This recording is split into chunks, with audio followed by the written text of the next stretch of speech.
Income Tax 2020, Schedule C, SEP, Simple and Qualified Plans. Come in, relax with Income Tax 2020. Schedule C, SEP, Simple and Qualified Plans. Notice that we did take a look at this in the section for above the line deductions, so you can go back there to refer to it. We also did a presentation related to the tax software and entering this into the actual tax forms in that section as well, but we want to touch in on it now as we're looking to the Schedule C. So remember that the Schedule C relates to the first line item of our income tax formula. We know that the Schedule C will be a separate Schedule C having income and expenses or deductions, business deductions, bottom line of the Schedule C, then feeding into the top line of our income tax formula, where we then apply out the above the line and below the line deductions to get down to the taxable income. So we have then the effect of the Schedule C on the page 1040 flowing through in this example to line 8, being basically the net income on the Schedule C flowing out here. We have then the self-employment tax affecting the Schedule 1 Part 2, where we have half of it being deductible. That gives us our adjusted gross income, and we also could have an impact related to the qualified income deduction, giving our net taxable income in this example at the 64,428. The Schedule C will look something like this, where we have the top line being the income section, and then we have the expenses section, then the net of that then flowing into the first page of the 1040 as we saw on line 8, or first flowing through to the Schedule 1 Part 1 and then to the 1040. Now note that some of these plans that we'll be talking about, the SEP and the Simple, may be recorded at least in part in the above the line deductions and not be included here on the expenses, even though they're kind of related to the Schedule C. Part of the rationale or reasoning behind that might be, or may be, that because if you put it on a separate schedule, then you will get the deduction for federal income tax purposes, but if it's not on the Schedule C, then it's still going to be included in the calculation for the self-employment tax here. So in other words, if you decrease this number in the Schedule C, then it could have an impact on the calculation for self-employment tax. If you put it on the Schedule 1, then it's going to be a deduction for federal income taxes, but not for self-employment for the Social Security and Medicare tax. Now remember that a lot of this information, although the Schedule C is out for 2020, is coming from the tax guide for small businesses and other resources, many of them still not updated for 2020. Baseline then coming from the 2019 information. We made adjustments where we believe applicable, but note it's coming from the 2019 information. You can start with the tax guide for small businesses for the 2020 information. It should be out soon. You can find it on the IRS website, irs.gov, and look up this information there if you have any more questions about it. So a SEP, Simplified Employee Pension, SEP plans can provide a significant source of income at retirement by allowing employers to set aside money in retirement accounts for themselves and their employees. A SEP does not have the startup and operating costs of a conventional retirement plan and allows for a contribution of up to 25% of each employee's pay. So notice a SEP is going to be similar to a 401k plan. As we discussed when we talked about this in the prior section, when you think about a SEP and setting up a SEP with a self-employed individual or Schedule C type of business, as you start to actually do the tax preparation, hopefully it's already set up at that point in time, and you're not doing the planning for setting it up at that one time. Although once set up, you might then be thinking about what's going to be the last part of the planning in terms of how much should go in to the SEP, which might be something that you do towards the end of the year, and you could even put more money into the SEP later on, and that's one of the benefits of the SEP for a self-employed individual. They might have more time to put money in, so you may actually be able to do last-minute tax planning to try to maximize the amount that can be put into a SEP.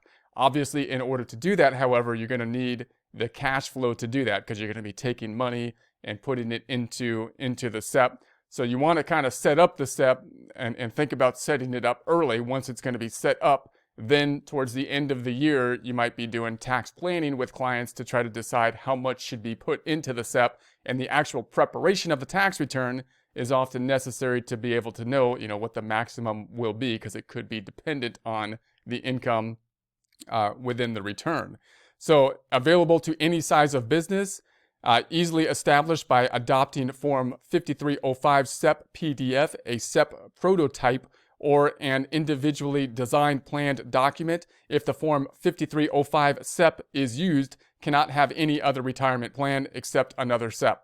So the idea with a SEP is if you have employees, the SEP is usually going to be easier to set up than, say, like a 401k plan. The 401k plan typically has more managerial costs just to process or run the Schedule C. So you might be able to provide benefits to the employees with a SEP. Even if you don't have employees, then you may be able to set up a retirement plan and be able to put more money into the retirement plan, because if you work somewhere else, the idea is that you might have like a 401k or a 403b, which has a higher amount of a threshold that you can put into it typically than an IRA. If you don't work for somebody else, then and you don't have any access to a retirement plan, you might be able to get a tax benefit still, or typically can, from an IRA, putting money into an IRA. But the threshold of how much you can put into an IRA, and therefore the cap on how much benefits you can get from it, will typically be lower than, say, contributions to a 401k plan.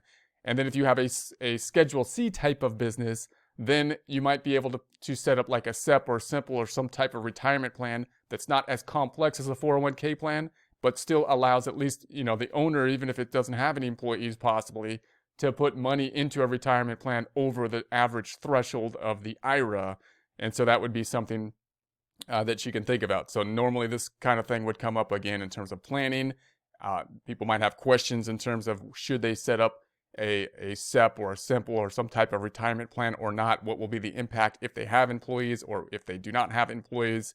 And then once set up, what's going to be the amount of the contribution you're going to put in? Timing in terms of when are you going to decide how much you're going to put in?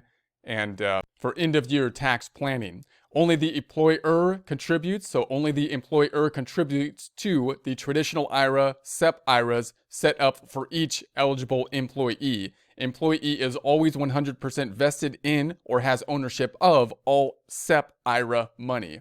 How does the SEP work? For example, Jed works for Rambling RV Company. Rambling RV decides to establish a SEP for its employees. Rambling RV has chosen a SEP because the RV industry is cyclical in nature with good times and down times. In good times, Rambling RV can make larger contributions for its employees. In down times, it can reduce the amount. So we have some leeway in terms of the flexibility. When you have a good year, you can put more money in. And when you have a bad year, then you may not put the money in to the SEP. When the Rambling RV's contribution rate, whether large or small, must be uniform for all employees. The financial institution that Rambling RV has chosen for its SEP has several investment funds from which to choose. So note that if you have the employees, oftentimes when you set up a SEP or something like that, the employer is trying to increase obviously their own ability to put more money into a retirement plan than they otherwise would in, say, like an IRA. But obviously, it also needs to be uniform for basically the people that qualify for putting money into the retirement plan. So you got to keep that into consideration and think about how it's going to work when basically the company grows and possibly has more employees. Jed decides to divide the contribution to his SEP IRA among 3 of the available funds. Jed and employee cannot contribute because SEPs only permit employer contributions. So then we have the pros and cons. It's going to be easy to set up and operate. Low administrative costs in comparison to like a 401k plan. Flexible annual contributions. Good plan if cash flow is an issue, because obviously, again, if cash flow is an issue, you're going to put money in when you have the money. Employer must contribute equally for all eligible employees. Employer contributions only.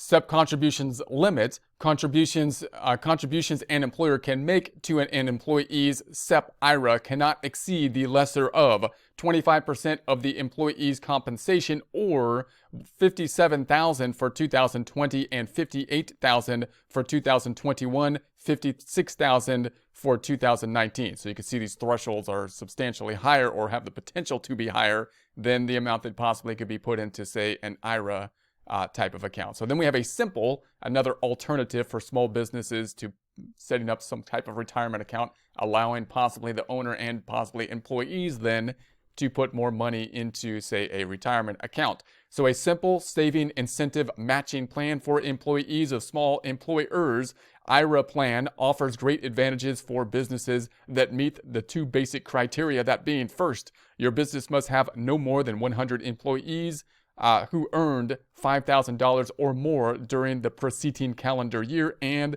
in addition, your business cannot currently have another retirement plan. Advantages of the simple IRA plan.